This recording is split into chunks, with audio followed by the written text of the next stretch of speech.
Hi, Zach Padgett here, partner at Orrick. I'm here with Sean Voigt, founder of the Austin Climate Hub, director at EarthX Capital. We find ourselves here at South by Southwest 2025. Lots of people in town to talk about tech and innovation, in particular around clean tech, climate tech, energy tech. What are you hearing about the most? What's top of mind for everybody? Yeah, one thing that everyone's been talking about for a while, and obviously including here at South by, is load growth. Just to put this in context, here in Texas, our peak load is about 85 gigawatts. And we've been adding maybe like 1 to 2 gigawatts a year for quite a time now.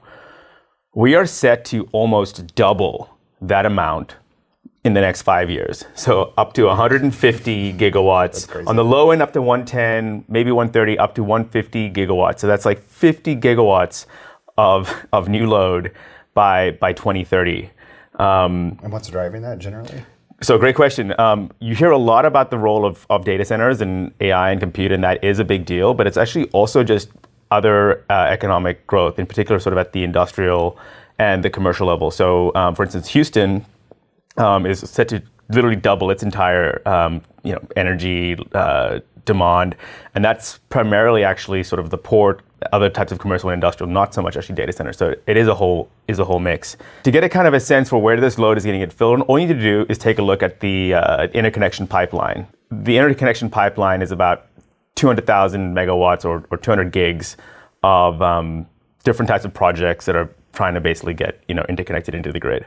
Of those 200,000 megawatts, like 10 to 15,000 are gas, and everything else is wind and solar, probably some battery in there as well. So basically 95% of everything the market is telling us it is trying to build and it is going to build is basically wind, solar, and battery.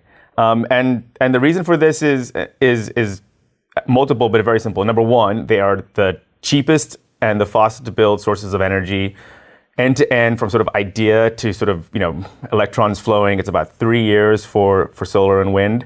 Minimum 5 years for a gas project. There's a huge backlog for getting gas to the exactly, and so even taking that aside, the supply chain for gas is you basically literally can't buy a generator. Texas has this energy fund, this $5 billion sort of slush fund of super low cost loans, pretty much I think thrown as a bone to the oil and gas industry to build these gas peaker plants. And ostensibly to build some more base load, right? Exactly. Or actually for peaker, for dispatchable load, but we've seen NG basically pull out, saying we can't actually fulfill this. NRG, which is the largest energy producer and integrated energy producer and utility in the state of Texas, 100% gas company in terms of like what they build in their portfolio. They had to literally sign a agreement with GE Vernova that makes gas turbines and another company, almost to have to vertically integrate back into gas. And if you look into that contract, they're going to only get 2 turbines delivered before 2030. Just before, we were looking at the ERCOT app, right? To show what the current fuel mix is for power generation in Texas, and it's currently 80% low carbon, which is really interesting to see on a regular day. Yeah, Texas is number 1 in solar, number 1 in wind, about to be number 1 in battery. So we dominate California and basically everyone else. This is a state where we have a market design which is 100% just based on price and a competitive market, right? We don't mandate renewables, we don't subsidize renewables. We simply say, if you can build generation capacity, I don't care what it is, and you can get it in there, we'll buy it if it's the cheapest thing. And in that context, renewables win every time. Yeah, I mean, we were talking a little bit about just trying to break down why these renewables projects are a lot cheaper in the long run. Solar, wind, battery, they eat everything. You simply cannot compete. You cannot compete with zero marginal cost. 10 years ago, cost for energy storage was about $1,000 per kilowatt hour. We just hit 50 last year.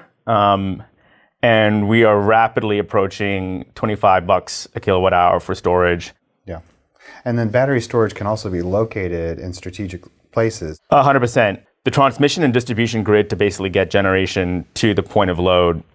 I mean, we basically build this entire machine in order to use, designed for the 1 minute out of the entire year when you've got all the air conditioners on or when it's super cold, right? And so this issue around congestion and how do I get basically my generation over here to there is incredibly elegantly solved by, I think, the second big theme that is a really big deal but not being talked about as much as the load discussion, which is the role of distributed energy resources. Batteries are a really important one.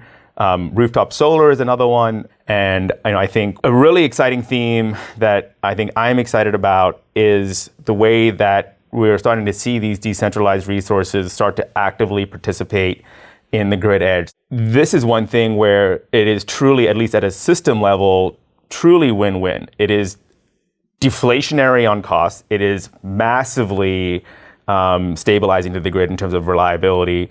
And it inherently favors clean energy. Yeah, it's an incredible time. Well, Sean, thank you so much for joining us. Yeah. It was really good to talk to you about all this. Really, yeah, I love talking about this stuff. Thanks so much for the opportunity. Yeah.